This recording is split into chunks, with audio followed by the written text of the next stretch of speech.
నూతన సెక్రటేరియట్లో ఫర్నిచర్, కంప్యూటర్లు, ఎలక్ట్రానిక్ పరికరాల కొనుగోళ్లలో భారీగా అవకతవకలు జరిగాయని, పెద్ద మొత్తంలో ప్రజాధనం దుర్వినియోగం జరిగిందన్న ఆరోపణలు వెల్లువెత్తుతున్నాయి.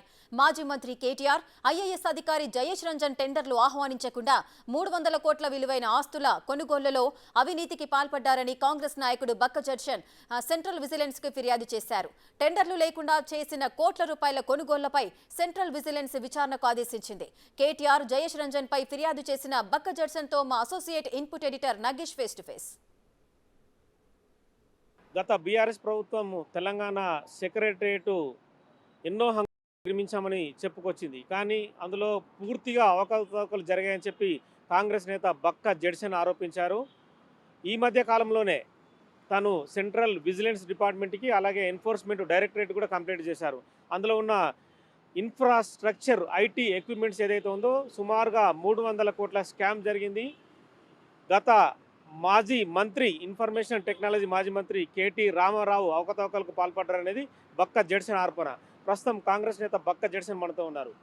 అంటే మీరు ఏ బేస్ తీసుకుని ఆరోపించారు? అంటే మీకున్న ఇన్పుట్స్ ఏంటి? అందులో 300 కోట్ల స్కామ్ జరిగిందని ఎలా చెప్పగలుగుతున్నారు? అయితే వాళ్ళు ఇప్పుడు ఏదైనా కానీ గ్లోబల్ టెండర్స్కు పిలవాలి. ఐటీ ఈరోజు అక్కడ 5 కోట్లు దాటిందైనా కొంచెం అసలు 300 కోట్లకు సంబంధించినటువంటి అతి ప్రతిష్టాత్మకంగా నిర్మించినటువంటి సెక్రటరియట్కు ముఖ్యమంత్రి గారు ఇమీడియట్గా దాన్ని ఓపెన్ చేస్తున్నారు. కాబట్టి అది అయిపోయే లోపు మేము ఆధార కొనాలి అని చెప్పేసి ఒక సాకు ఈయన చెప్పి పైన విజిలెన్స్ అధికారులు అడిగినప్పుడు ఆల్రెడీ అడిగినారు. ఒక సాకు ఏం చెప్పిందంటే జయేష్ రంజన్ ప్రిన్సిపల్ సెక్రటరీ దానికి, ప్లస్ టీఎస్టీఎస్ చైర్మన్ కూడా, తెలంగాణ స్టేటు టెక్నాలజీ దానికి సాఫ్ట్వేర్ అన్నిటికీ టెక్నికల్ దానికి ఆయన చైర్మన్ కూడా. అటువంటిది ఆయన గ్లోబల్ టెండర్స్ పిలవకుండా ఆయనకు దగ్గర ఉన్నటువంటి కొన్ని కంపెనీలను మాత్రం పెట్టుకొని ఆయన 300 కోట్ల కొటేషన్ వేసిన వాడికి 20 కోట్లు కూడా కావు. మొత్తం సెక్రటరీ కొట్టే 20 కోట్ల రూపాయలు కూడా కావు. అటువంటిది నాణ్యత లేనటువంటి పరికరాలను ఈరోజు మీరు సెక్రటరీ లోపల పోయి తెలుస్తుంది, బయట ఫోటోలు దిగుడు కాదు. లోపల పోయి చూస్తే అన్నీ ఎక్కడెక్కడ ఊసిపోయి, ఈ మధ్యలో చూస్తే లిఫ్ట్ కూడా ఇరిగిపోతున్నాయి, కుర్చీలు ఇరిగిపోతున్నాయి, గోడలు వలిగిపోతున్నాయి. ఆ విధంగా సెక్రటరీ కట్టినరు.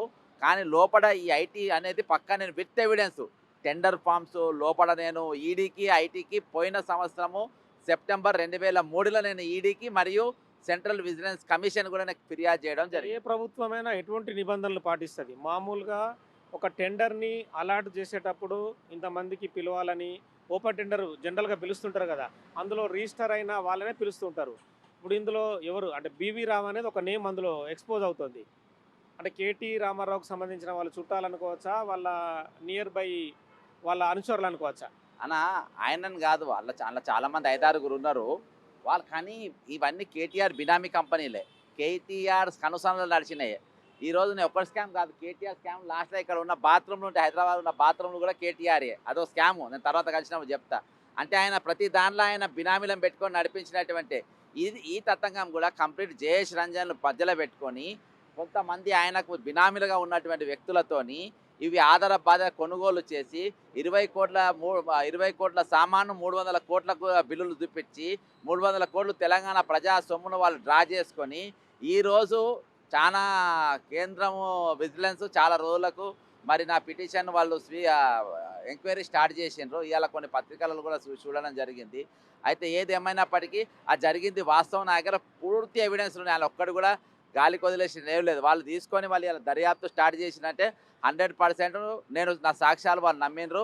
అన్ని విత్ ఎవిడెన్స్ లోపల ఆఫీ నాకు కొంతమంది అధికారులతోని అందులో కూడా దేశభక్తులు ఉంటారు, వాళ్ళ ద్వారా నేను తెప్పించుకొని వేసిన కేసు ఈరోజు ఖచ్చితంగా వీళ్ళందరూ ఖచ్చితంగా శిక్ష పడుతుంది.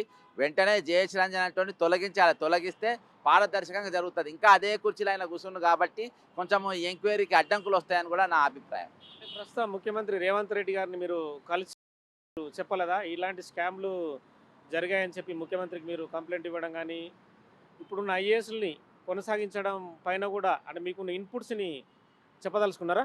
ఖచ్చితంగా నేను ఆల్రెడీ ఇదివరకు ఆయనకు చాలాసార్లు మెయిల్స్ పెట్టిన, ఆయనకు లెటర్స్ కూడా పంపడం జరిగింది. ముఖ్యంగా ఈరోజు ధరణి టెరాసిస్ కంపెనీ ద్వారా నడిచినటువంటి అందులో కూడా ఈయన హస్తం ఉన్నది. ప్లస్ ఇప్పుడున్న ఎవరైతే సెక్రటరీ ఉన్నాడో కమిషనర్ సిసిఎల్ఏ ఆయన హస్తం ఉన్నది. వీళ్ళందరూ నవీన్ మిత్తల్ వీళ్ళందరినీ కూడా చాలామంది అధికారులు ఉన్నారు. వాళ్ళందరినీ బీఆర్ఎస్ ప్రభుత్వం పెట్టుకొని ఆడిటింగ్లు లేకుండా ఇంకా శ్రీనిధి అని ఇంకా శ్రీనిధిలో ఆయన విద్యాసాగర్ రెడ్డి అనేటి ఆయన ఉన్నాడు. ఇంకా చాలామంది అవినీతి అధికారులు చాలామంది ఉన్నారు. వాళ్ళందరూ కూడా వెంటనే తొలగించాలని చెప్పేసి అందరూ కోరుకుంటున్నారు. సో మొత్తానికి కాంగ్రెస్ సీనియర్ నేత బక్క జడ్సన్ చెప్పేది ఏంటంటే గత ప్రభుత్వము తీవ్రమైన అవినీతికి పాల్పడింది. 20 కోట్ల రూపాయల ఒక వర్క్ని 300 కోట్ల రూపాయలు వర్క్ చేయించినట్టు చూపించుకోవడం, ఆ డబ్బులన్నీ కూడా సొంత జేబులోకి వెళ్ళాయి. మాజీ మంత్రి కేటీ రామారావు మున్సిపల్ వ్యవహారాలు ప్లస్ ఐటీ కూడా చూశాడు కాబట్టి అన్ని అవకతవకలు జరిగాయని చెప్పి మొత్తం గత ప్రభుత్వం జరిగిన ఏదైతే అవినీతి పైన పూర్తి విచారణ జరపాలని చెప్పి డిమాండ్ చేస్తున్నాడు. With cameraman Satish, Nagesh, big TV.